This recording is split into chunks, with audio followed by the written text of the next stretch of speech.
Welcome to another episode of the After the Whistle podcast. My name is Smyly, joined by Crack and Van Gelder. It's been another long break, but we're not going to explain anything, Charlie. We are back. So, Make nobody can worry. They're not here adulting hard. Like, make nobody can stress me.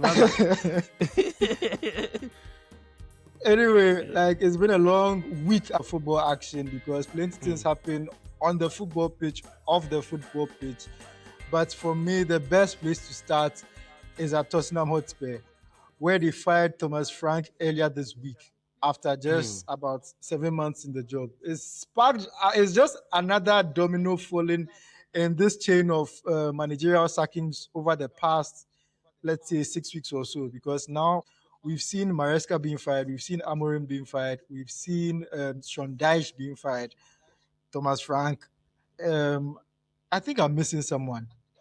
But yeah, it's been like sacking after sacking after sacking. It feels like sometimes everybody just they wait for one person to be fired, and then after they fire him, then everybody just they follow suit. But anyway, it's been. I don't think this one you can say it came as a surprise because Tottenham have been terrible this season. I think right now they're just about 4 points above the relegation zone, so you can't say that you didn't see it coming. But again, it's a bit surprising because Thomas Frank was one of the highly rated managers in the Premier League, at least one of the highly rated mid-table managers. I remember when Man United were going to hire Amorim, they were talking about the potential suitors, and they were mentioning names like Thomas Frank, Iraola, and all those other people who are just around the mid-table side. But me, Mumde, I don't really raise the mid-table managers like that, but I mean, in general, he's highly rated, so I can't say much about that. So yeah, Thomas Frank was fired. He's been replaced on a temporary basis by Igor Tudor, who is the former Juventus manager. He didn't do too well over there. I don't know why Tottenham wants for him, but still on the topic of Thomas Frank.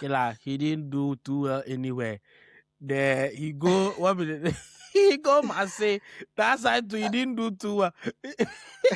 Well, See, what do I do? I saw his managerial record, and I'm wondering what he's told them in the interview for them to even take him on a temporary basis. I don't care whether it's just until the end of the season. He doesn't have a track record for somebody who should even be given the job just for a few months. But I don't know. He's impressed them somehow, so he has the job until the end of the season. And Ange Postecoglou, who is a former Tottenham manager, also the former Nottingham Forest manager, which is funny because both teams fired their managers within the space of like 2 days. So Ange went on the Overlap podcast. The Overlap podcast is a podcast by Gary Neville and a few other people, mostly Man United legends. So he went on the Overlap podcast and he was talking about Tottenham. And he didn't say too many flattering things. I mean, he wasn't very critical of them. I think he managed to control his words. But at the same time, he said some very revealing things. It's a real curious in terms of understanding what are they trying to build? You know, what are they? Is it there's obviously they've built an unbelievable stadium, unbelievable training facilities. But when you look at the expenditure, particularly, you know, in their wages structure, they're not a big club. I saw that because when we were trying to sign players, we weren't in the market for those players. Not a big club in sense of the wages that they pay, because the money, the sort of the transfer fees, not the biggest in the league. They're always there or thereabouts. But there's a cap, is there, on wages that won't be broken? There's certain players that I mean, at the end of my first year when we finished fifth, for me, okay, how do you go from fifth to really challenging? Well, we had to sign Premier League ready players. But finishing fifth that year didn't get us Champions League. We didn't have the money. So we ended up signing Dom Solanke, who was absolutely, I was really keen on him. I really like him. And 3 teenagers. You know, I was looking at Pedro Neto and Buemo and Semenyo at the time, Mark Gahey, because I said if we're going to go from fifth to there, that's what the other big clubs would do in that moment. And those 3 teenagers are outstanding young players. Brilliant young, and I think they'll be great players for Tottenham, but they're not going to get you from fifth to fourth and third. But what was coming out from the club was that, no, we're a club that can compete on all fronts. You know, when you walk into Tottenham, what you see everywhere is to dare is to do. It's everywhere. And yet, their actions are almost the antithesis of that. Those three teenagers were Archie Gray for 41 million, Odobe for 29 million, let's make it 30 million, Bergval for 20 million. And also, they had also signed a player like the January before, Kinski, who joined that summer. And they signed him for 16 million. That's in addition to Solanke for 64 million. So that's basically around 170 million spent on Solanke and three very inexperienced teenagers. So he was basically making a point that, like, it's easy to say that they've spent 170 million, so he should be able to work with that. But if you're actually going into the details and looking at the players that he signed, they are not really players that they give you instant results. And mind you, he was talking about how, yes, those players are very talented players. They are players who, in a few years, they can probably be very, very good. Bergval, for example, he's a very, very good midfielder. But for the now, they are not players that you sign and expect instant results. So for me, it was a very eye-opening thing that he said, because I was also one of the people who probably thought that, okay, he should have done better with what he was given. But when you look at it from the way he was talking about it, you see that actually they weren't too fair to him. So let me start with Van Gelder, who already, they rate Tottenham like that. I don't know how much of a soft spot you have for Ange. I But don't have. Oh, I have a very tiny one. That is that if my team is struggling and we don't have points, and we meet an Ange team, I know that we'll get 3 points to go home. So that's the only soft spot I have for him. But on the other hand, I do not 100%, maybe 75% agree with him that sometimes, because if you look at the state of the Tottenham squad after he got 5th place in the first, and let's not forget, for like the first half of that first season until they played Chelsea, Tottenham were top 2 or something like that. I remember very well, they were like top 2 or top 3, like the first half of that season when they finished 5th. And everybody was saying, look at Ange, he has gone for it. He's not too worried, because they were scoring many, many, many goals. And then the season comes to an end. And there was the need for them to sort of regroup and get better, especially in their midfield positions. They were badly short. They had, I think, Bentancur at the time, who couldn't stay fit. And they needed a defensive enforcer. He was having to use Sa, and I think that summer they let this Danish guy, what's his name? Oh, they had this midfielder from Denmark. Højbjerg. They let him go, I think, that summer, if I remember correctly. Yeah. So they needed to reinforce and have somebody that would do that kind of sort of midfield enforcement job. And they didn't sign anybody for that. Bergval is a very tidy, clean player, but he doesn't have even the physicality yet to play in the Premier League. He's a smart player. He can be a good creative player in maybe 2 years. But for the then and then, where he had finished 5th and he wanted to kick on, the players he signed for him were not good enough. And another reason why he said they're not a big club was also because of the wages. He said, when you look at the wage structure and the wages that they were willing to offer, that they may be a big club in terms of having brilliant facilities, having the best stadium in the country, even, or arguably the best stadium in the country and whatnot. But from that perspective, they are also not a big club, and that is not a lie. A measure of a big club is its ability to pay, not just transfer fees, but the wages that players demand. You know that if you go to Real Madrid or Barcelona, you will get the right wage. If they have to give you 300,000 plus 2% image rights plus whatever, they will create a formula for it to work for you. But nowadays, for whatever reason, football and this, I know you was everything. I think Chelsea come inside, but Chelsea does exactly the same thing. Where we have this kind of strict wage thing, so even if we can go above to get a player that will help us to win today, we'll be unwilling to do that because it will breach our wage structure. And I can understand it to an extent, but not if you're a big club. Not if when you're a big club, your focus is always twofold. Here and now, today, as we're speaking, and the future. You can't, as a big club, you can't always manage it from the perspective, 2 years from now, this guy that we are signing, instead of a Semenyo, or this guy that we are signing instead of a Gehi, or this guy that we are signing instead of a a Neto or whatever, will be good. If you're a big club, it has to show in the business you do for the now and also the business you do for the future. You can sign a top talent, like if you take someone like, look at, they spent last summer, Tottenham spent either last year or 2 years ago, they spent 50 million or whatever on Brennan Johnson. Used him, True. didn't reach anywhere. Then they've sold him to Palace for less than 40 million. Just 33 million or 30 million or something like that. So what was really the point? If you had converted that money to buy a Semenyo, Tottenham would have been in a far better place now, especially when Son left. Those were the kind of players they should have gone for, but they didn't. And so at the end of the day, you can't blame him. Yes, his football and the style of play and how wedded he is to his tactics, he has his own problems as a coach, no doubt about it. But it's a twofold thing. Sometimes the flaws of a coach can be masked by the performance of the club's transfer activity. Sometimes a coach will fall into, like, the club has to kind of almost force him to change in a way that, like, we are giving you such good players that it's almost impossible for you to fail, even with the flaws that your strategy or your tactics have. But here's the case: that Tottenham Hotspur is doing kill and tear things in the transfer market, and now they expect they expect say kill and tear, but chop that thing and enjoy life.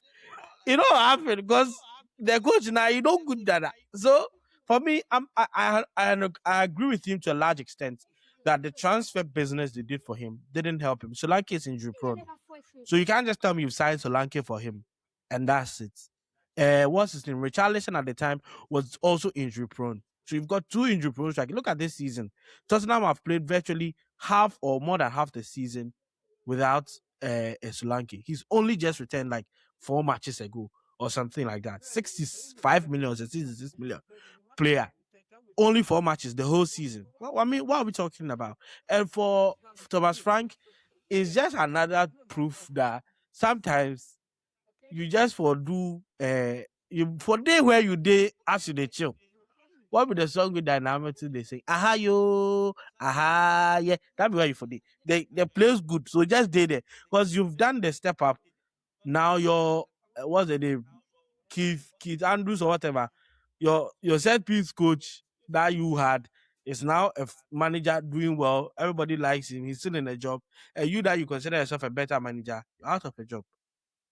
It's I don't know. I really really thought that Thomas Frank and Tottenham would be kind of like a good match.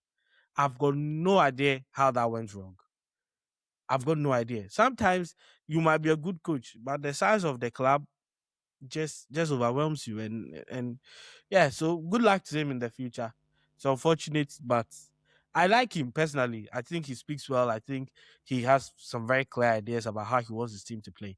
But at the end of the day, if that cannot translate at a big club, the pressure is different.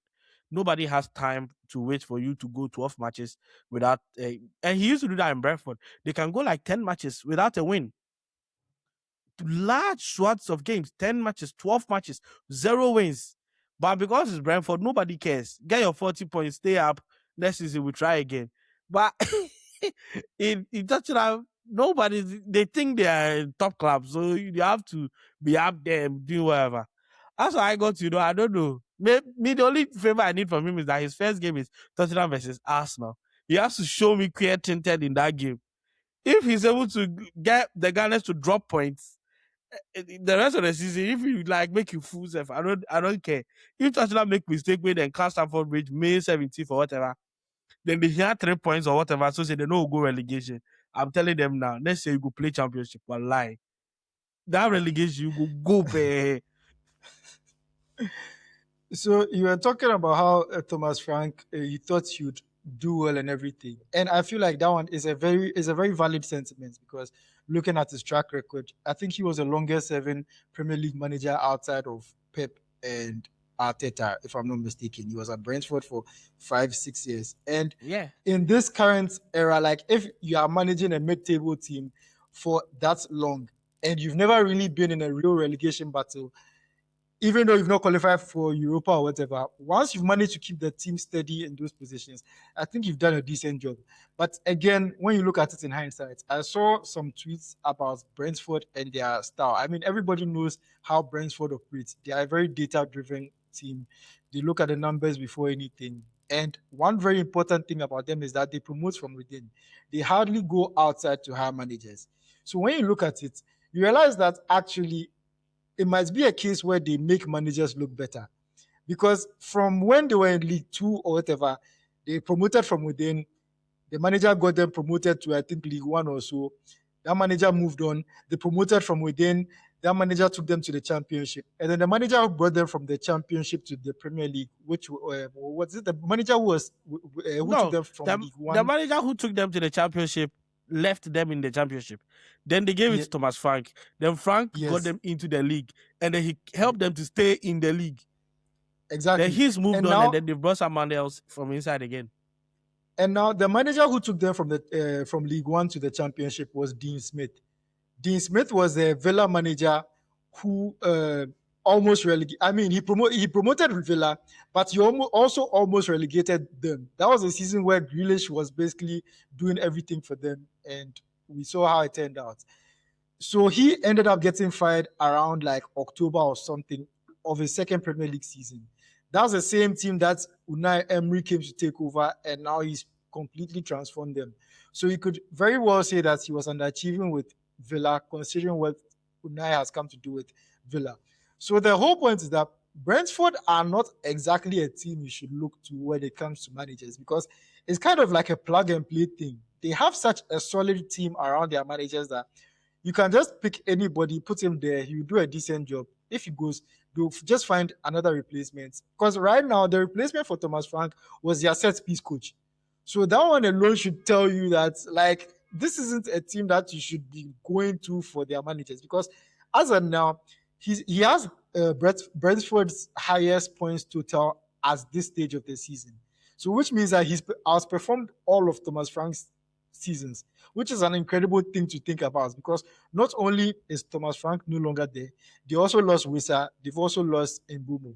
So this is not the same Brentford team that was, being the Giants killer or whatever over the past few years. I was actually going to point out also that they actually wanted to hire from outside. That search didn't yield good results. It's like they went looking, but it's like they're like, this is not in the streets. Because I remember when they were looking for a manager, it took them a long time. They hired this guy in the end, like 3 weeks to the start of the league or something like that. When they finally settled that, they're going to hire him. And the overwhelming opinion at the time was, Brentford, this is the year Brentford goes down. Because set piece manager there, what exactly does he know that he's bringing on board that will help teams, they help them? But again, I think in our season predictions, most of us predicted Brentford to go down. Yeah, but again, if you look at the Igor Tudor, not Igor Tudor, what's it? Igor Jesus, the striker that they bought from Brazil, and a couple other signings that they've made. They've just, what they've done, because don't forget, they also lost Norgard to Arsenal, who was their captain and midfield enforcer. They lost him as well. But somehow, they've just, at the start, it was a bit rocky, finding his feet, trying to learn how to be a manager. But when he got into his flow, if you meet these people, then they can't do Ayomide or Kolade or whatever the Nigerian name is. I guess right back me. He go do the long throw, somebody go flick up on go ball. I know because when Chelsea conceded this goal, there's this Twitter account who every day if Chelsea concedes some type goal, you can't tweet Arsenal and Liverpool will never concede this. When they concede the same type of goal, he never did respond. He never did talk anything. But when Chelsea considered that late throwing goal, he said, this is how you know they are not top. Because, Liverpool and Arsenal never concede such goal. Guess what? Liverpool and Arsenal considered exactly the same goals. So, they've perfected it. That's how you know is the manager is also their their former set. Was them their set piece is right there. You go there. Definitely. Then go take Jesus, yeah. So Van Gelder, you were making a point about wages and that Tottenham's wages, they are not the wages of a big club and all of that. And I think that one is a very key point because I feel like lately a lot of teams are getting these management teams or owners or whatever who are selling this idea of trimming the wage bill, keeping the wage bill low and all of that. But like you said, that's not how big teams operate. As a big team, your aim isn't to have the lowest wage bill. It's not something to like. It's not something that you use as a bragging point or whatever. Like as a big team, yours is to at the very least know that you are buying big players and you are paying them the right amount. But it's not a case where maybe you are paying money to people who don't deserve it. It's one thing if you are paying money to people who don't deserve it, like maybe Man United paying Sancho 330k or something. Or Garnacho. Those ones. The fact that we bought Garnacho is just pay money for Garnacho. In general, it's just a waste of everybody's time and money.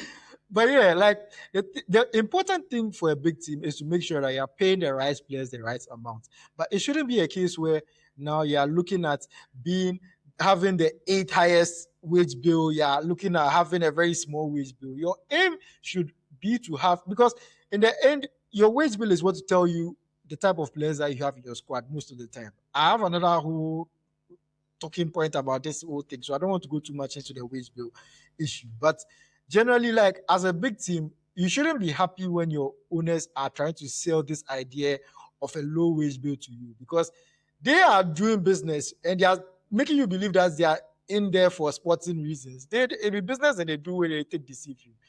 I get that. Somebody say you can kill the man, but you can't kill the... Listen, if it Ed Woodward, you bring up. If it Ed Woodward, you bring up. If he bring this thing where I don't know how he be industry plants. He can't insert some crazy thing into people. All of a sudden, everybody, they won't do the same thing. See some nyama things. Every club, they try to do that thing. Oh, we forget on our wages. We forget some kind of... The cutting of our wage bill, it starts with Ineos. So no be Woodward. They sign all the big. Woodward be big player manager, like no. Executive. Woodward will only be one of two ways. Either he will get in first choice or he will go for in 45th choice. It be just opposite like this. It bring this idea. Either you go big or go small. If you go small, they go very, very, very small. Then it's ridiculous. If he do that thing, right now, all these people, if he my classmates, Woodward is in love with big names. So Woodward be in love with big names. So he they like flashy players. If he say Jim when he come with this whole, we they try to do chisel with it. They no be players alone. Self they cast down. They cut down cleaners. They cast down ICT stuff. Everybody here, like so. Jim. If two people they serve soup, you say no, only one person can serve the soup. This job one person go feed do why two people they do. But anyway, we know hear from Crack on this whole matter. So Crack, what do you have to say on all of this? Man, you get like the players now go save them body safe.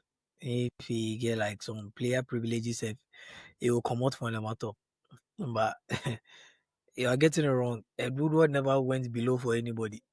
He even his third choice, if he was overpaying everybody, that guy was overpaying everybody. Our wage bill's problem, it was from him. Trust me, that guy was. But not to talk about United. This Spurs thing, Ankasa. I mean, Spurs they've never been a big club though. I mean, their rivalry with Arsenal is what helped them. But in a way, I'll blame Arsenal for this. Arsenal made Spurs relevant. Let me tell you why. For 2 decades now, Arsenal have been shit. Right? And Arsenal being shit has given their rivals bragging rights. Because even in these periods where Tottenham has been shit, they still go an European title over you. They can still say they are big in London. North London, to be precise. They have the bragging rights because if it comes between me and you, I still have something you don't have. And you've been in top four for 2 decades. You've been consistently in top 4. I haven't been consistently in top 4. I make it sometimes. I made it with Gary Bill. Gary Bill left. I dropped, came back. I've been going in and out. I still have an European trophy. So I understand why they call Tottenham part of the big 6, big 5, whatever the case is. I understand why they are there. Because if Arsenal was winning trophies, winning EPL itself, the top 4, see how sweet. It was always top 4. How did City get there? City got there by dominating. City got there by winning important trophies. City got there by going to UCL's semi-finals and finals. City got there by appointing Pep Guardiola. City got there by going toe-to-toe with Liverpool. Liverpool going with them. So you can say that consistency got City there. So it became a top 5. But if we are speaking the truth, it's still a top 4. Because Arsenal and Tottenham, what power be the difference? Though if you are thinking about it, what power be the difference? In 7 years, you've won 1 trophy. Tottenham has won that in the same period. How are you different? Do you get me? So do you get an award for finishing second? Do you get an award for finishing third? You didn't make Leicester can win title. If you go talk, they go talk, say it wasn't theirs to lose. Meanwhile, they overtake Spurs. Make Spurs can. If you know what then they talk about your club where you just appear out of nowhere like Undertaker. See, let me just say, for the people listening on audio, at this time we cracked the slander Arsenal, somehow Corey just appeared on the episode to make his first appearance of the year. Like, this is the craziest coincidence I've ever seen in my life. If I take Undertaker in bones and put this side, as you appear, that's what you Crack, what were you saying? Anyways, back to Ange. Back to Ange, right? No, I know back to Ange. Corey, make I just give you the breakdown, very quick breakdown. Basically, Crack say Arsenal no forget the top 6 inside. But the thing, it be traditional top 4, where Arsenal no the inside. Spurs, then Arsenal be the outsiders. You don't know why they add the 2 of you for inside. So please, carry on. Where if you will put your fault with Spurs make relevance. That's what you talk. You say 7 years you win 1 trophy. 7 years Spurs to win 1 trophy. So you the 2 of you, what be the difference? So Crack, sorry, continue. It make like somebody where you know invite them to your wedding. Then the person come plus 1.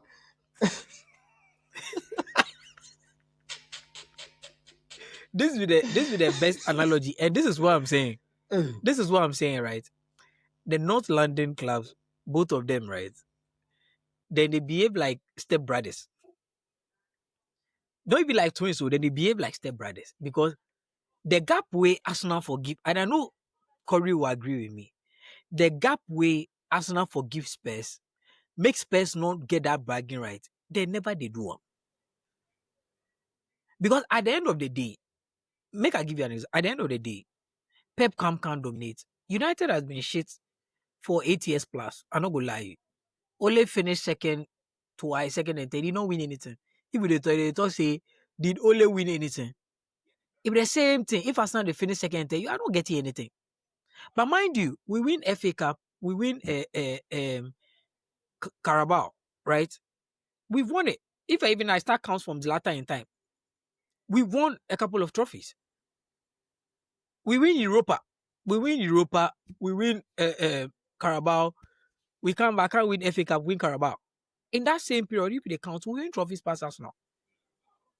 In that same timeline, if they count, Arsenal win FA Cup. In that same timeline, these people go win Europa. So he make the bragging right between them. Arsenal will give them gap. You never what I talk. So they will always be relevant because they get more. But this comes to Amorim. Amorim today will make these people the top 5 inside. How do you give a depleted Spurs squad an European trophy? Shit coach. Anyways, back to Ange, right? He has a case. Enter Amorim just you go call that shit that you go. That be all. I should have set him up column shit because there was no way you could give Spurs. How you give Spurs European trophy? Spurs. they had It's the like one thing 5 I'll of their never stars. forgive Amorim for. Bro, you had like 5 of your stars out. 5 of their stars out. Are you serious? You had your full 11 United. Do you know how bad that finals was? Crack, Charlie, I don't think even even want saying to go this, back there. as you talk this, I think that one it even gives an additional point to Ange, because for the fact that Ange managed to win Europa with 5 or 4, because I remember Son was out, Kulusevski was out, Madison was out, Bergvall was out, and he managed They to were, win Europa and they had a defender with that even out. lineup. I forget if I I think and he they had still either managed Van I de feel Ven like or Romero. One of them yeah, came. No, he That was bent. No, the he bent Son. He bent Son. but Son Romero was had been returning from injured or injury. something where he come. Yeah, the 2 players were returning from injury. Either Romero and this one, or whatever the case is, there was no way we were favorites from the jump. Mhm. Even though we were both fighting relegation, we were favorites from the jump because we had our first 11. We had our first 11. And I mean, if I'm talking about Ange, I'll compare it to Mourinho's season. Mourinho finished second with United, and the following season they gave him Dallo and who said they give him? Fred, Dallo and Fred. They give him Dallo and Fred. After finishing second, they gave him When I say go win the Dallo. title with this one, When they say go win the title, you understand? Then give him Dallo, and at that time he wanted to sell Martial and the whole power play, but United were like, it was all commercial at that time. You can't win. You guys have said it, Corey Camley, but you can't win with that squad you give Ange after finishing fifth when he was going to play Europa. Like, you can't give him injury pro Solanke and give him nobodies. That's who they are, nobodies. Let's not even try and spend it. And spending 40 million and all those things on those players, my market values have they down now. Imagine if Ange would have gotten the kudos and the things. I mean, you would never know. Because one thing about Ange, he was always playing attacking football. It was risky. But you can't fault him for his attacking. His game, Spurs games were never boring. It was more like basketball games. It was never boring because of his fucking high line. To me, I like watching Spurs game because I know if he score 5, he can score in 5. If he score in 4, he can score in 5. But he lacked quality. You can't sell Harry Kane. Take like selling Harry Kane and going to buy, selling Ronaldo and go to buy Obertan, Michael Owen on a free, Valencia and things. But then you are not Feggy. That's the But you difference. see, this will be the second time. Sorry, Carl, but this will be the second time Spurs would have sold a top player and bought Sankwas with the money. When they sold Gareth Bale and they went to buy Pavlyuchenko, they because of Van der Vaart. so that do it is. So me, you've had coaches like Mourinho complain about Spurs not being a big club and overestimating themselves. You had this guy, the coach at Napoli, what's his name, Chef? Conte. Conte. You had Conte say the same thing. And these are world beaters. These are serious.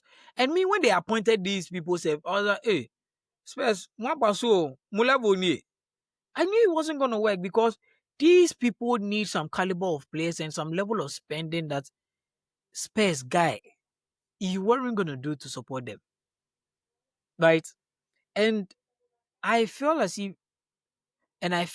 Spurs has always overachieved. They've always punched above their weight. That's always been the case. And that's why I'm saying that it was on the North London team to press them down. It was on Arsenal to show Spurs that, hey, you not reach my level. But Arsenal too was fooling around. Like, I'm being serious. Laughing at Arsenal say they not win the league in so many years, calling them trophyless, calling them fourth FC and all those things. I mean, you were having seasons where Arsenal's best will be finishing third. Then you have Tottenham 2 in the top 5. Can you blame them? Do you think Tottenham enters into the season saying they are going to win the league? How many times have you heard that? It be recently as they can't get relevance with and things that they go roll with the big boys. But I realize that my level no catch. So Ange has a point saying that I wanted you to back me after finishing fifth because when he came in, Spurs was down and all he said he was right. As he come, Spurs has lost relevancy. he was at the top. He was like first or second. And then he had a couple of injuries and things, and he dropped down, came back, he fought and finished fifth ahead of United. He didn't get a backing. Fast forward, this guy comes in. He was also in the first 5 games, he was doing well. For a long while, Spurs hadn't lost. They went on an unbeaten, was it at home or something? They had this record where they hadn't lost at home or away or something like this. It was, everything was going good. They've also been riddled with a lot of injuries, but I agree with Smyly because that's the point I was coming to talk about. Brentford, when you have coaches that coach under a well-structured team, that's whatever they do, they sign for you. They have a way of doing things and all. It's very dangerous. Because when I was watching the video and they were going through all the coaches that were no coaches, that has zero experience, that Brentford made them into coaches that they moved on in the off field. I was like, what are these people cooking over there? And then come expectation. The guy was an assistant coach. He was an assistant coach. He had never coached top level. And he got an opportunity. But what people don't understand and why Spurs is, we did a mistake thinking David Moyes was ready for the big leagues. And I actually thought Spurs would learn from that. You go take Brentford. Mind you, Brentford's wish is to just not get relegated. That be them a level. They came into the Premier League wanting to be there and getting the money every time, not getting relegated. That be them a realistic this one.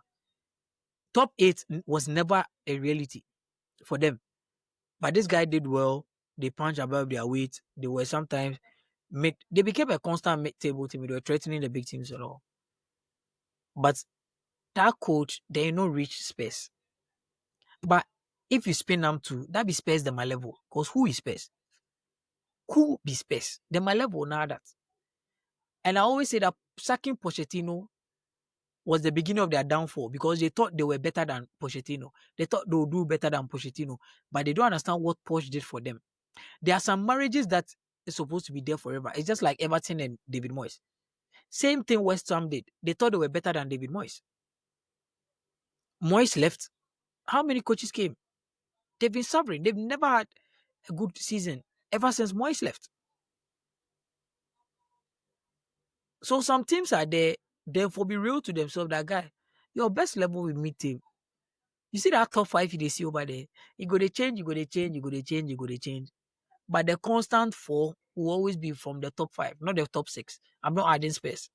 The constant 4 will always be from the top 5. It be right now where one go fit sleeping, one go fit sleeping, one go fit sleeping. But you always have a Liverpool there now. You always have an Arsenal there. You always have a City there. So that's 3. That's 60% out of the top 5. So you just for know yourself, Spurs. You just for know yourself. Where you go carry a bomb for karate camp. The guy no good. And I not go lie, me, if they relegate Spurs, my go get. Corey, anything on Tottenham sacking Thomas Frank and Ange's comments? So I have to be honest. Well, first of all, what's up, guys? It's been a minute. Happy New Year, bro. Happy New Year, I know, right? Happy New Year, Happy New Year. As Charlie, it's been too long. But on sacking Frank, so I haven't watched Ange's interview yet. It's on my primetime TV list of the special things I won't watch. But just a quick one on Frank. I thought it was always going to come. He said, as soon as he said he had spoken to them on Monday and so he wasn't going to lose his job, I said, oh, then give him the vote of confidence. So he signed the pre-exit papers. So I knew that as soon as he had lost to, I can't remember the last game, he didn't even lose or he drew. It was one of them. You see, sometimes that's like, sometimes you have to consider certain things before you fire a manager. What was what was Frank's issue? He said he had 1,000,001 injuries, but even when the players were there, you really couldn't see anything special. You couldn't see any way of any specific way of playing. You couldn't see any His last game, he lost 2-1 specific to patterns. Newcastle. That was the nail in the coffin. But yes, you can't see any significant patterns of play or repetitive patterns. Like, you couldn't see anything. And then you come down to the signings that they made and the amount of money they spent on the signings. There seems to be no structure above the manager to even be like, they have so many problems from top all the way to the bottom, which is why you sack Levy, you bring in this Arsenal person that we sacked too. Like, why you go take Arsenal in second in chaff? Say make it can't reshape the club. And you can At the see kind his of time, effect, like, at the kind of time you go bring Vinay from Dortmund, and you put the make noise. Today they but I be that way you for hype. That you don't say you for hype. The guy make you be copium you for drink. make that it. Like, I can't compare. If I see the kind of work they signed this guy from Juve, the Patrici, was it the Patrici guy or whatever, the one that was supposed to be their sporting director. Paratici. And then there was this whole that he's leaving out of nowhere. I think right even before the window big. I'm just like, what is this basa way of running a club? Like, there's no stability. Then you go, we need a last minute. It's like they went on the market. It's like they opened. You know, if they play FIFA, you will open and see who has been listed on the market, who's left. Like the last week, it'd be like they open the buy and say, make we try sign this guy on a free, make we collect this guy on loan. They say, okay, it'd be 77 races. Sometimes if you do something, you make we carry this guy. It looked as if there was no planning in their strategy. They said they lost the fact that you had Eze at the door. Make the guy wait, then call last minute, say, Charlie, people, true. You don't want to watch him, make I go Spurs. Dude, I'm sorry, but what is your sporting director doing? This deal, you play around with Crystal Palace, like they weren't serious about what they were doing. And Frank kind of carried the the bomb from the beginning. When they started, you could see this has the potential to be a disaster. When they got the injuries to the significant players, Madison, Kulusevski, you had lost Son. Who's the leader in the dressing room? Like, who's the one that's like, who can create, even on the field, who can create something out of nothing? It's definitely not this guy. What's his name? Bissouma. It's definitely Maybe not Kudus. Maybe that's why they signed Kudus. But it is and then Kudus got hurt. So now you have no. And when Kudus was there, if you play some ball, then maybe if you cause some commotion, then you see there's some goal come. But as you go down now there's nothing in the team. It took a half-fit Solanke to do something against City. So when you look at Frank overall, he was kind of set up for failure, but he also didn't help himself. Because that was the issue. They're like, even with all the injuries, so they also say, how come Mikel also gets injuries, but he still holds second place? But you don't realize that in that Mikel time he hold the second place, that the class underneath him to the blast. But if any of them had stepped the accelerator top, like he would have finished second. So Frank, it's sad he's gone. He should have stayed at Brentford where he had stability. He had expectations that he could always meet and surpass. He had the players playing for them. They've created new facilities and things. Like, things were on the up. Like, the Premiership money was coming through. You could see it on their skin. But right now, sometimes if you get West Ham too, they go down. Like, if you get some team coach for the lower. Maybe go Forest. Ask them Sondash, maybe the ego come for us then. Forest won't Go go and chill for fifth the manager in the season. Anyway, moving on to another topic that is actually very similar to what we've been talking about. And this one is something that I've been holding on my chest for weeks now. Like we've missed a lot of recording sessions, so I've just been holding on to this. But let me just start by saying, me, as everybody knows, I don't like Pep. I don't like Man City. But this isn't about my bias or anything. So a few weeks ago, during one of his pre-match interviews, Pep was asked about Man City's net spend. Now, I'm a little bit sad and upset because in net spend the last 5 years, we are the 7 in the Premier League. So I want to be the first. I don't understand how the club don't spend more money. So I'm a little bit grumpy with them. But with that position like we won in the past, because we spend a lot, now 6 teams have to win the Premier League. And the Champions League is the FA Cup because they spend more in the last 5 years. This is a fact, you know. It's not, I would say, an opinion, you know. You can say an opinion, for example, like you say, you play good or play bad against the Spurs. So we can be agree or disagree. And but that is facts.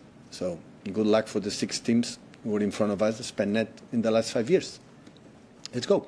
I'm waiting. So Pep, as usual, being sarcastic, basically saying that everybody they talk say, then they win plenty because of how much then they spend. So now that's their number 7 in net spend. Make everybody to go win some. But here's the thing.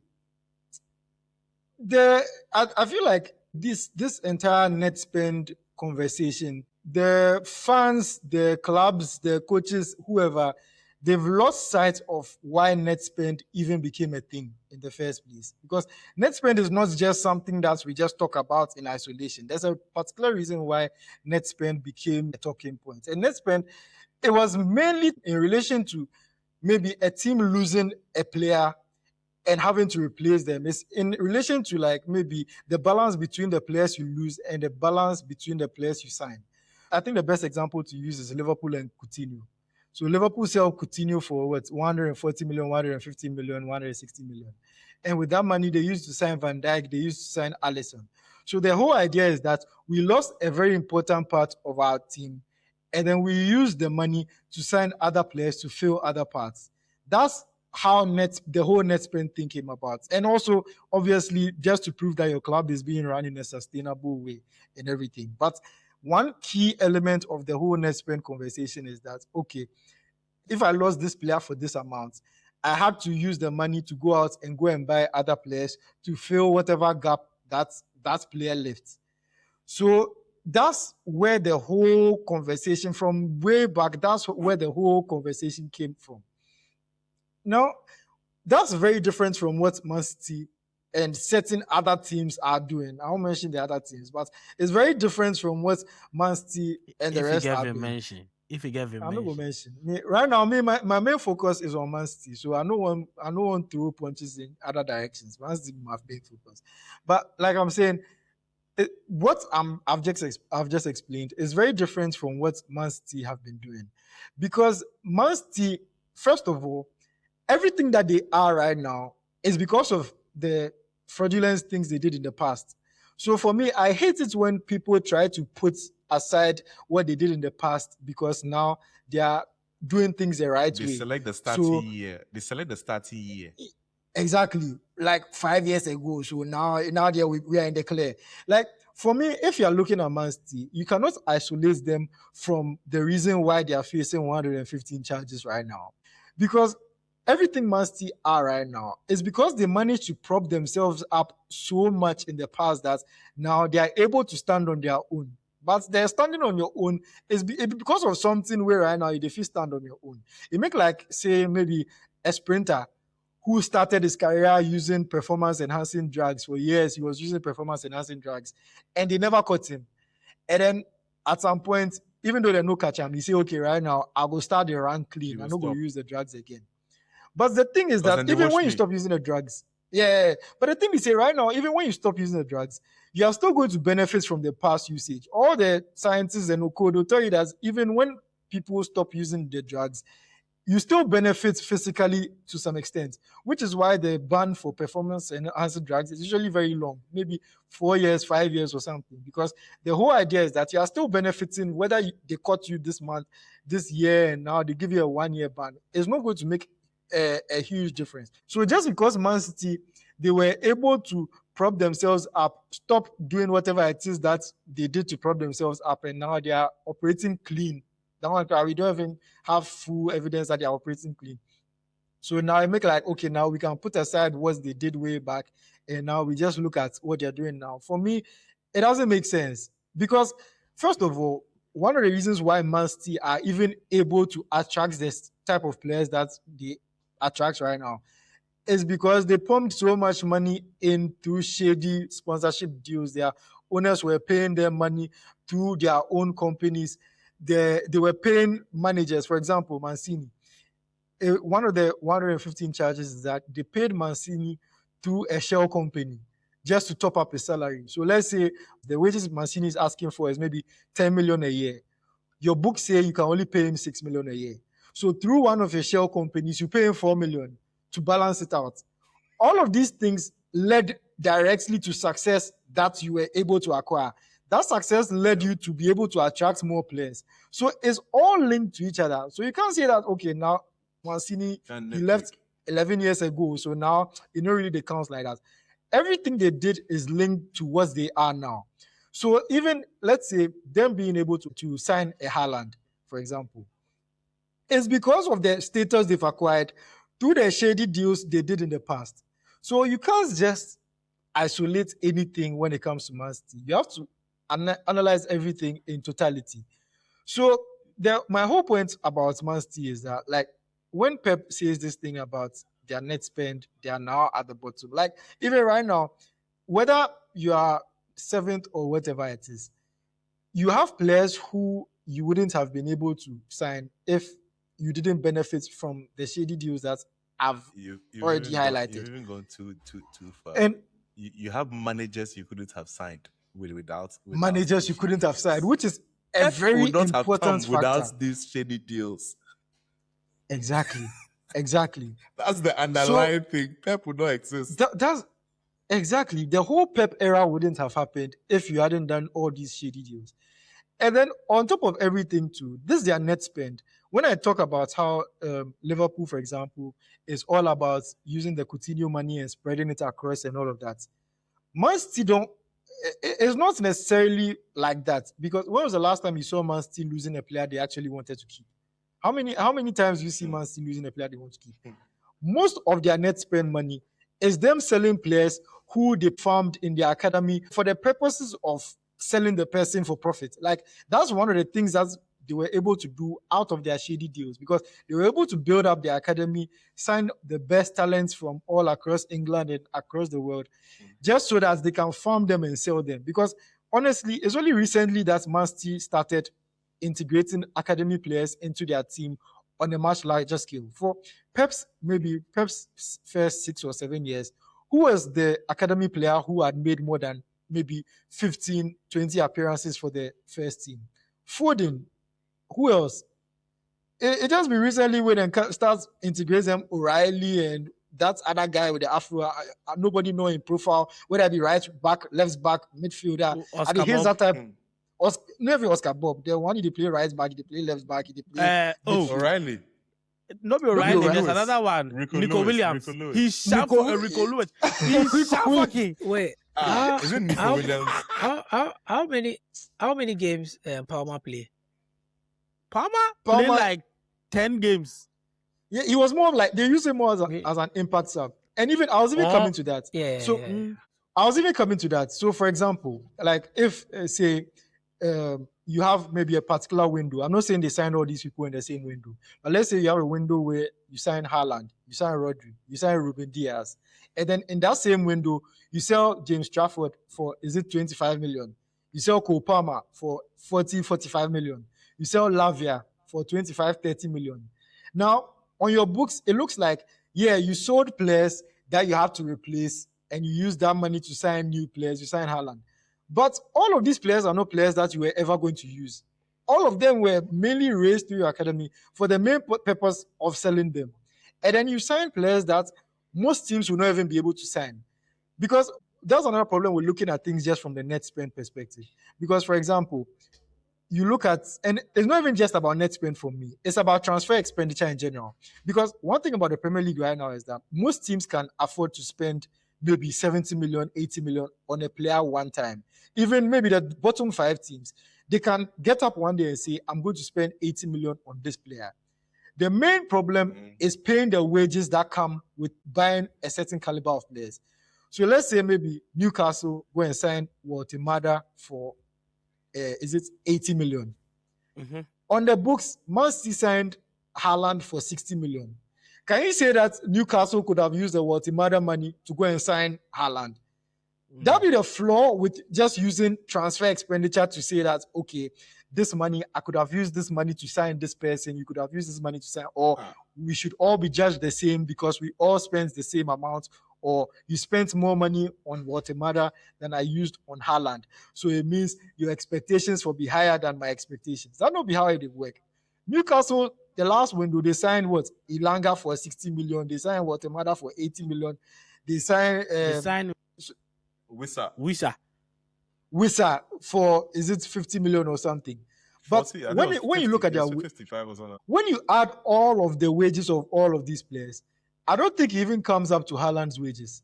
So that's the flaw with looking at things from just the transfer expenditure perspective. Because everybody go fee Premier League right now, almost everybody go fee afford anybody. Like almost in terms of transfer expenditure, one team just go decide, say, okay, right now, I'll go come out 80 million, I'll go come out 90 million, go blow them on this player. But the real determiner of whether you're a big team or whether you're aiming to compete at the highest level is the money you're willing to spend on those players. Because apart from wage bill being the biggest indicator instead of transfer expenditure, your wage ceiling is probably the biggest indicator of them all.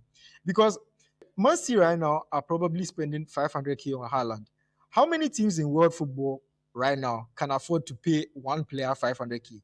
Because in the end, like I'm saying, you can spend 70 million on one player as a one-off, but you can't pay one player 500k in your team as a one-off. Because the moment you raise your wage ceiling to that level, all your other players who think that, okay, I come close to this player, they are going to want their wages pegged at least close to that player. So if maybe Haaland is your best player, he's earning 500k. Your second best player is going to think that, okay, even if I'm not as good as Haaland, I'm not half as good as Haaland that I will take 250k. At the very least, if you pay me some 400k, 450k.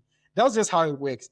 That's the main reason why Barca, people will say that, yeah, Messi was Barca's best player by a distance. But in the end, because Messi was being paid, is it 800k or 900k? Suarez was being paid 600k. Griezmann was being paid 600k. And that's all that dug them into the hole they were in.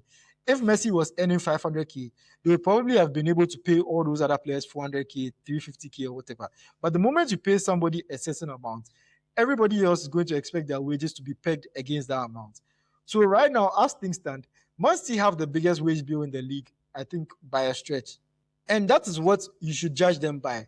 Not by net spend that then they sell academy players who most of them, you don't even hear of them. The time they sell James Trafford, I never even hear of him before. I don't think they even had any plans of ever using him. But somehow they sold him to Burnley for 25 million. Now the guy, he went to do what Burnley said. He can't get another move to Newcastle where he would have been the outright starter. Then go sign him back. Right after they sign him back, then go sign Donnarumma, relegates the guy back to number 2. So, like, that's like the thing that pisses me off about Pep and his smugness and how he just thinks that, like, he be big brain past everybody. Like, judge them by their wages. Don't judge them by their net spend. That'd be my whole, that's... He took one team that this season, and that's it. It really touched me. He has every right. See, beyond every right to say it. But when I heard it, I was just like, nigga, shut up. Like, just shut up. He said, I can't remember what question they asked him in some press conference. He said, listen, me, I know how to win titles. There's a lot of games. And he said it in a way like, make people not come and disturb me about points. Like, it ain't shit to be. I was like, Charlie, bro, cool down. Like I know Small nyash you dey are the shake. best. Like I know you are the best. I know say like you win the things before, but Charlie, you don't talk by heart. Like he really they like talk by heart. And Pepe, when he loses or he's going through a difficult time, he becomes a complete asshole in all press conferences.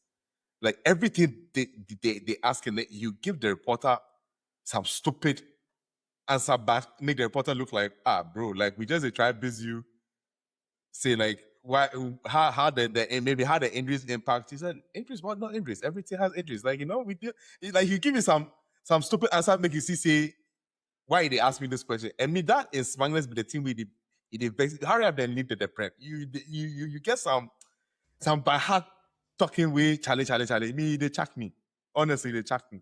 But Corey, since we did talk about all of this and his whole smugness and talking about the Premier Winham and everything, are you feeling a little uncomfortable right now? Because I feel like a few weeks ago, Arsenal were in a more comfortable position going into these last 3 months of the season. But now, I think the gap is now 4 points.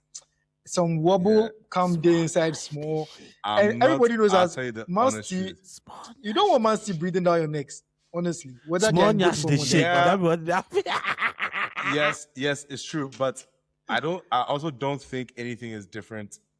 Like when it was 9 points, I was like, Charlie, there's 13 games to play. At that time, there was 13 games to play. Unless you have a 9 points gap with 4 games to play, before we talk say, because the Prem, see, right now, the Prem, it hard. See, you go feel go Leeds lose 4 games in a row. The day that you go crush Leeds, that be the day they're saying they're not going to lose them at fifth. Like, there's some stupid things that happen in the league that I'm just like, it's hard. When it was 9 points, I can't remember who mentioned this. I saw it on X or something like that. That if City beat Liverpool and they beat Fulham, the point gap go be 3 points. I was like, so your 9 points gap means nothing, because even the way the schedule is shaped up, then things, the points, it doesn't mean anything right now. So this 4 point gap Saturday they get. It don't really be it don't really be questioning that the pressure still be the same. If you watch to me, in all races, if you the run way they watch your back, you stumble. Just watch your front. If he can't pass you, he pass you. Watch your front and run your race. But if inside they watch your back, bro, you can't run the race in front of you. So this whole City are present, like City are a good team, and they have like a monster coach. He's able to conjure things from that don't make sense. But also this City team looks like they can drop points at any time. So anybody go for drop points. City has still not gone on a 5-game winning streak since the start of the season. So it shows you that the league is wrong. So make we just watch. Me and the observe. If they have to do it. No, I don't think I do. From this position, you have to do it. Because if you don't do it, you will never do it. How many opportunities do you want to go and do it? How many opportunities? And this thing that you're hoping for people to do you favors, bro. Run your race. It not be somebody's responsibility to head sensitive so say you go get gap. If you want to win the league, if you go Etihad, go beat them. Is that simple? If you want to win it, go show say you go feel go the why they follow you, go beat them for in house, then carry on. What if you Else, draw? he makes his interest. No, it makes it harder. My point, it still stands that if you want to win it, go and win it. Like, don't use excuses. This, that, like, go and win it. Because the people that have won it before you, when they catch crunch time, then win them. They did it. And also, like you're saying, I don't think there would ever be a better opportunity to win your first title, like as a manager. Charlie. Because how many seasons will you get where Man City are having another off season? Liverpool Bro. are out of it. Like, is this like when honestly, Liverpool I would signed say even Isaac, I thought I was like, oh, take the league. Yeah. This league, they just give them again. But when they also didn't sign defenders, I was like, that's very Corey. heavy front forward, low. Yeah, crack. I didn't listen to you. It sometimes breaks my heart when I have to go at you. You know, I love you, my brother. Yeah. I really wish you were supporting another team. I really wish I had another Arsenal fan here. And I don't know. I know you guys have the most annoying fans ever. Like, midway through the season, they were already dubbed one of the best teams ever. Midway through the season, you had some of their fans comparing this Arsenal team to prime Invincibles. Barcelona. Not even Invincibles. They didn't even saying that Xavi will not even enter into this midfield. I saw those videos and I sent it to Smyly. Make her finish. Fans like that. Finish. Fans like that. Not be like. That is why I started. That is why I stay. Listen, that's why I started by saying that. When it comes to you, it hurts me how to do this because. But then again, okay. It's not just coming from. Look, it's not even just coming from them. Whether I watch Arsenal TV, some of the excuses they make, like. I know it's a show and all those things, but I still have Arsenal fans on the timeline that still make silly comments. Like, you even had Theo Walcott ask if this Arsenal team, if the United 08-09 can beat this Arsenal team.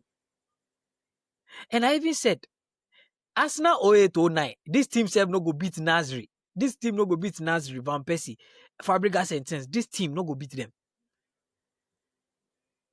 Honestly, like, let me tell you something. Go and check the form done, the time Kolo Toure and things. They go check that your midfield. There was, like you tell me say Thomas Rosicky coming from the bench. You still had left. You still had Alensong on the bench. Go check that team. Oh, that team. I'm thinking with Skulachi and things at the back because that 08-09 team. Remember that 08-09 team? They beat United with Tevez, Ronaldo. They beat at 2-1. You forget? Yeah. You see, look. We've had Arsenal be on top of the league in January, then go down and things. We've seen it all. You know, we say like Arteta be the first Arsenal coach where he de mia to the end where he go. We've seen it. Wenger did it with less. Like, this is the time where I don't say the talk say the league throwing. And I agree with you, but this is the weakest I've seen the league. I'm telling you. This is the weakest I've seen the performance from all the top team. Whether City, you think people are not stronger, or weaker? Yeah, this season, whether City, whether Liverpool, whether United, whether Chelsea. Like, if you talk about the tradition on that particular point, make I finish why? Make I finish expenditure across the lower leagues. It has never. No. I don't. The expenditure has always been like this for years. What I'm saying is, when was the last time you ever see Pep Guardiola losing 5 games in your own competition and things? When have you seen that? When have you seen a team like Liverpool mounting one of the worst title challenges ever? When have you seen that? Think about it. See United in performance. See we sack Amorim. How many times did you say we sack coach in the middle of the season? How many times have you seen it? And even with sacking himself, Carrick came. He can't do this thing for Guinea. No, it wasn't. Last season wasn't Carrick. No. Last season we sack. No, we bring Amorim. Last season we sack. No. Last season wasn't. No. Carrick, the season. It was the Ronaldo season. Emirates. It was the Ronaldo season. Was that the season before? You understand? Carrick took over from Ole as interim, and then from Carrick it went to Rangnick, and then Rangnick was handled the team until the end of the season. Van Nistelrooy took over last season. It was Van Nistelrooy took over. Ten Hag Exactly. was sacked in the middle of his third season, and then that's when Amorim came. But even we sacking this one, say, how many United believed? Like, I know that we always say we had a good squad and Amorim will be in shit, right? But if you tell me that Carrick go come in first 5 matches, he go win 4, draw 1,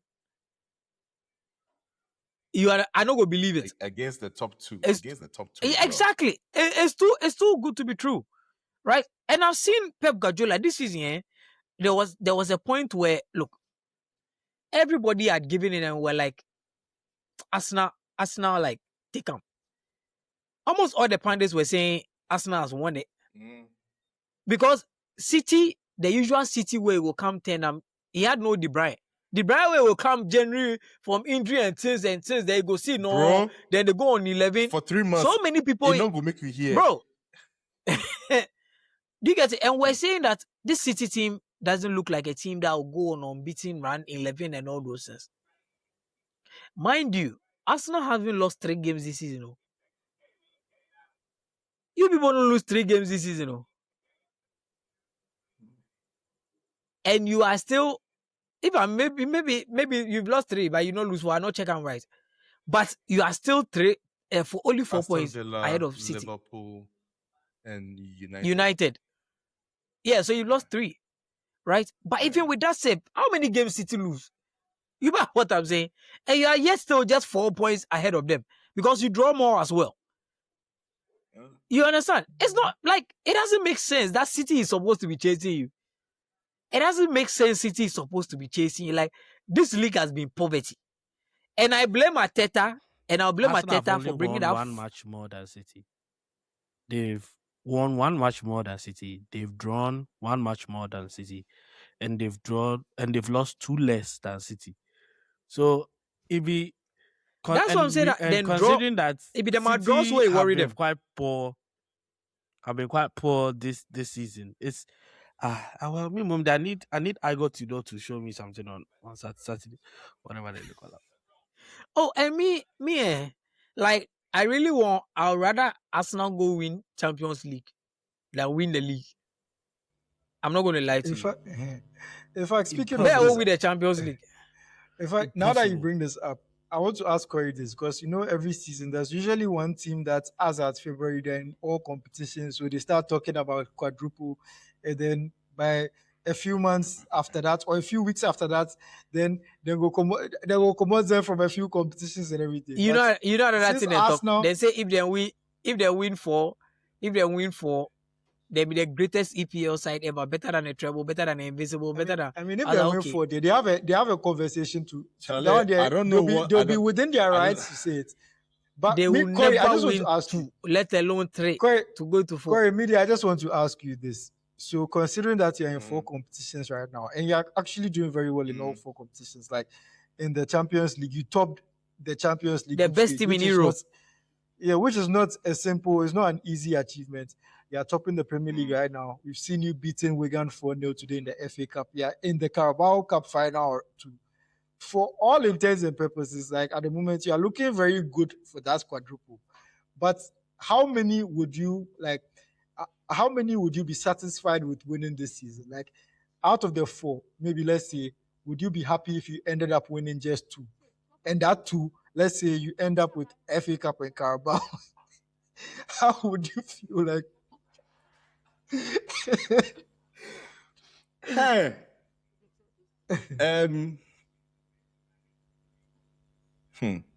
This will sound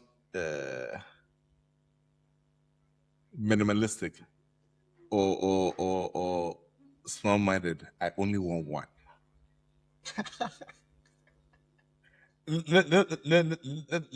Listen, no, because I feel as though you need that 1 to reach a certain level.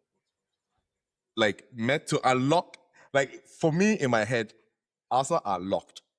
Like, they lock them for like second. And the only way for you to become an elite team, Charlie, Arsenal, they kind of team, you need that 1 trophy. And that 1 trophy will unlock that mentality. And I'm not talking about Carabao. Yes, it helps. I'm not talking about FA Cup. You need a big honcho. Like for us to have anything to say, I feel as though you need the big honcho, man. Like you need the Premier League. The Champions League safe, Charlie, bring me the league. 38 games, you've played for 38 games. You've shown that for 38 games you were the best. You then give you chance. I'll take Champions League and EPL. No. I'm You not take saying no. EPL. Listen, I'm not saying yes because EPL is harder to win than the Champions League, and that's a fact. Hey, but If you never have a won the good- Champions League. Oh How do yeah, you know? listen to the words that I'm saying. I How do didn't you say. know? I didn't say. I said one was easier to win than the other. If you ask any team that has won it, they will tell you. Imagine Virgin telling you that it's hard to not come early. How would you know? Me, I want the league because that is the one I find is the most difficult to win, in my personal opinion. It could be different for anybody else. That's fine. But me, I want the league. If you win league, then you can start looking at how you go manage the Champions, how you go win Champions League. But for me, give me that one. And I want that one this season whilst Pep is there. Me, that my mate. I want it whilst Pep is there. I don't want you to win it when he's gone. You waited for Salah to become trash, Van Dijk to become trash, Pep to leave. He's left some Maresca next to handle the Haaland names. And then if you win the league, oh yeah, then we want it. Now, no when is move, when? no move to my former manager. What you do? But, No but move the to my thi- former but you manager. see, but the thing is, Corey, where I disagree with you is nobody's going to care. Like, see, nobody go care if like City no day from Liverpool no day from where you win the league. Oh. Nobody cares. Let me tell you something. We are all criticizing Nobody your does, your true. style of play. We all criticize your style of play and all of those things where we do, they do that. Win the league, it won't matter. How you win the Oh, league, yeah. no, they matter. We don't talk about see. Nobody let me tell you something. You see, Nobody you remembers. see Leicester City. People go check Leicester City them games. They were winning games where they had 25% possession. Oh yeah. They were winning games where they had 30% because them attack was Vardy sharp. Them scorcher. counter forget. Hi, Yeah. Mahrez, Vardy and Vardy, Mahrez. like see. Yeah. Drinkwater and Kante, like go check them out. They were pressing you, running around.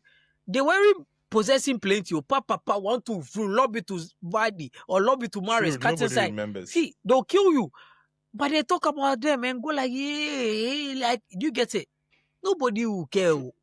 So me 100%, don't which think is why I that. said- Honestly, Crack, me, I understand where Corey is coming from in the sense that it not be something very huge, but just for ego purposes, you want to win the league in Pep's face. It's a nicer thing to add to your title win. Like for example, right now it looks like Pep is leaving at the end of the season.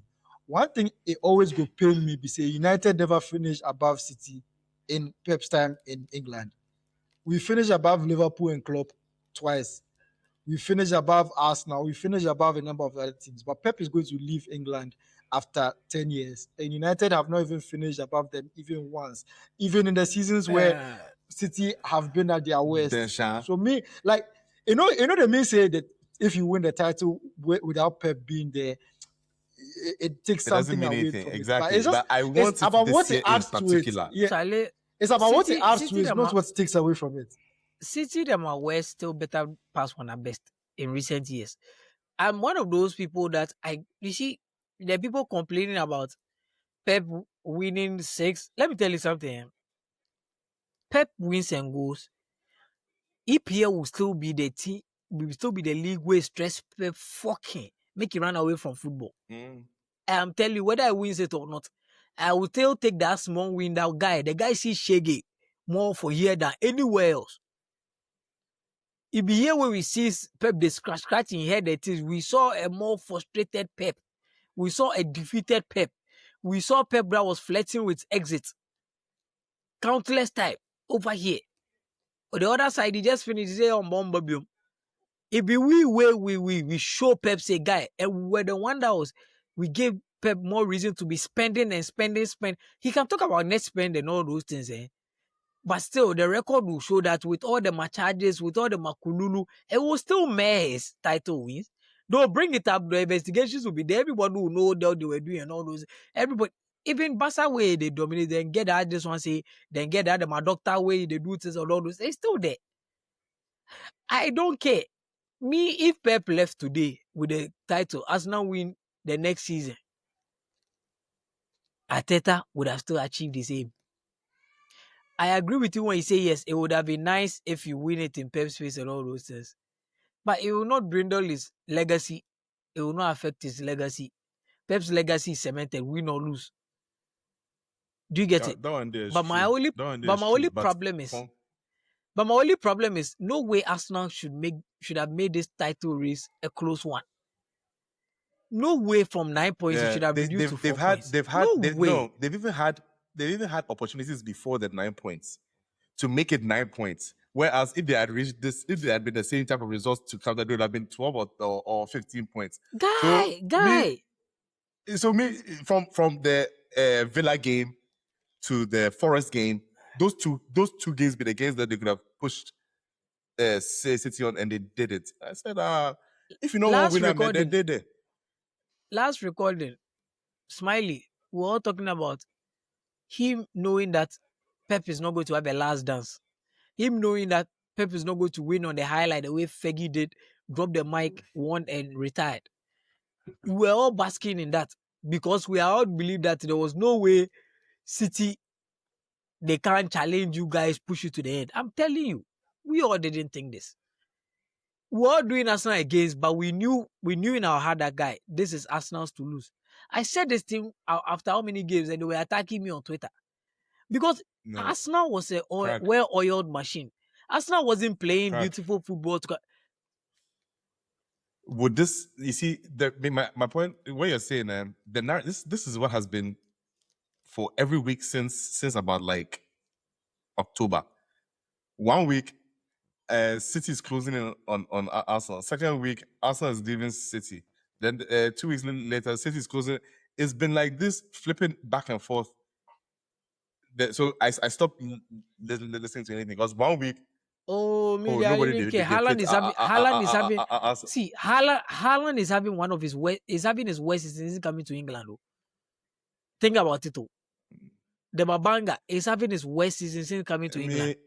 The whole City squad. Go check them goals. Go check them goals and things. I know.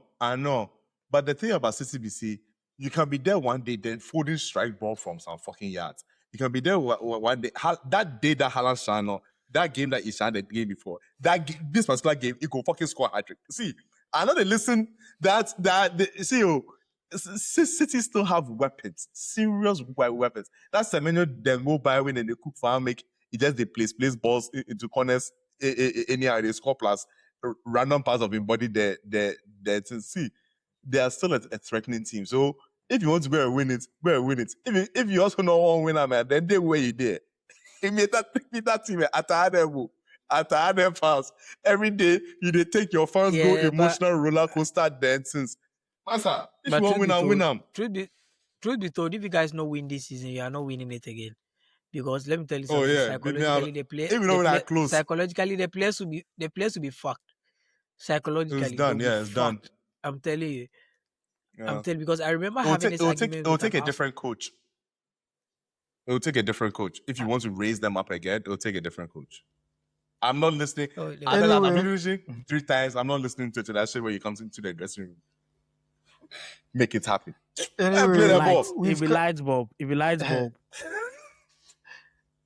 Please. Anyway, we've come to the end of this episode. If you haven't done this, please follow our social media pages: Twitter, Instagram, ATW Podcast GCR, YouTube, After the Whistle Podcast. And we are still available on all the podcast platforms: Spotify, Apple, Amazon, wherever you can find podcasts, we get there. Charlie, guys, thank you. Hey, YouTube, you guys subscribe to the YouTube, share, like, comment. Charlie, we really need you guys to subscribe. Every day people they talk say we miss this. Guys, get your friend to subscribe to the YouTube. You'll get to a point, you will get small coins for that. Where go make we stay. I already put that. No coffee. Subscribe. Get your friends to subscribe. You think sacrificing on Sundays for you guys be easy? Also, another good thing about the YouTube is if you don't get time listen to the full episodes, because this episode, for example, is going to be about 1 hour 30 minutes. If you don't get time listen to the full episodes, we post like bits of every episode there, maybe Snippets. 10 minutes, 15 minutes, snippets and stuff. So you can just go in, whenever you have time, then you just watch like a bit of each episode and everything. So yeah, subscribe to the YouTube, share the link, comment, all of that. Guys, thank you very much. I think this be the fullest house we've had this year, and in a while, Corey, there, I think it's been 3 months or so since we had you on the podcast. So yeah, Man, welcome life back. is life. And KO has retired. KO, there, I'm not Oh, even yeah. talking matter again. At this point, he's retired. Wait, So, as we sack him, go Charlie- to they don't come again. Like if I come defend you, Amorimu. If I come defend the only United fan who me I pressed. Okay, not the only United fan who I because He's I not know the a only few one who they I like beg him. you. Yeah, I know a few way then still thinks that we didn't treat him right. I guess on one in my DMs for Instagram, I stopped replying. Anyway, Charlie, guys, thank you very much for joining. And as always, ATW dominates a conversation.